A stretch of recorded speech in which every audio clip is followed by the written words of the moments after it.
Hi, I think I need to get some things off of my chest.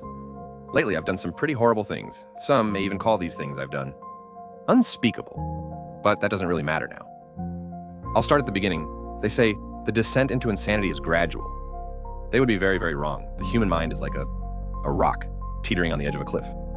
The slightest push will send it tumbling down into the dark, cold water below.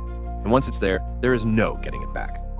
The rock will just sink further and further into the water until eventually the sandy ocean floor greets it with open arms.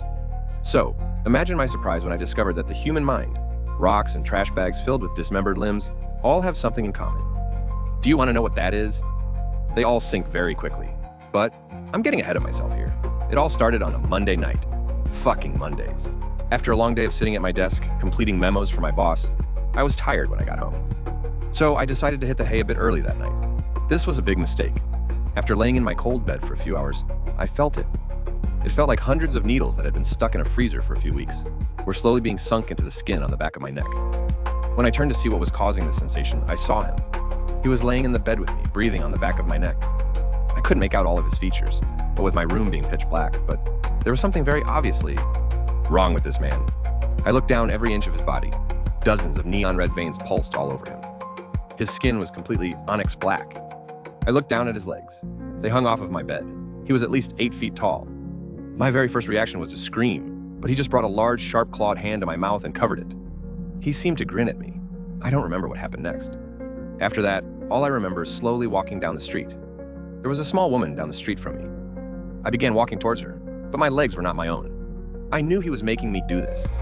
She didn't hear me until there was only 10 feet between us. At this point, it's too late for her. I wish I could saw I just killed her, but I did much worse things than that. After knocking her out cold, I threw her over my shoulder and began to carry her to a warehouse across the street from me. Again, I felt his presence. I knew that inside the warehouse, everything I needed was waiting for me there. After pulling open the rusty old doors that acted as an entrance to the warehouse, I smiled as I saw it. A metal chair bolted into the concrete floor awaited me in the middle of the warehouse. Only one light shone in the building, illuminating the chair and my tools. I threw the small woman into the chair. The light shone down on her. She was young, with bright blonde hair. By the end of the night, her hair was red. She awoke suddenly. That was my cue to get to work. She was securely strapped into the chair. Next to the chair was a metal table, with dozens of different instruments to choose from. I picked up a small drill. I started with her fingernails. I turned the drill on and began to dig. Chunks of nail and blood began to fly everywhere. The drill just dug deeper into her fingers. Her screams drowned out the sound of the drill. After a few hours of digging this, I realized that she no longer had fingers, and that I was just drilling into the metal armrest of the chair. After I was done with her, he came to me. He hugged me and told me what a good job I'd done. He walked over to the woman. She was still alive. I began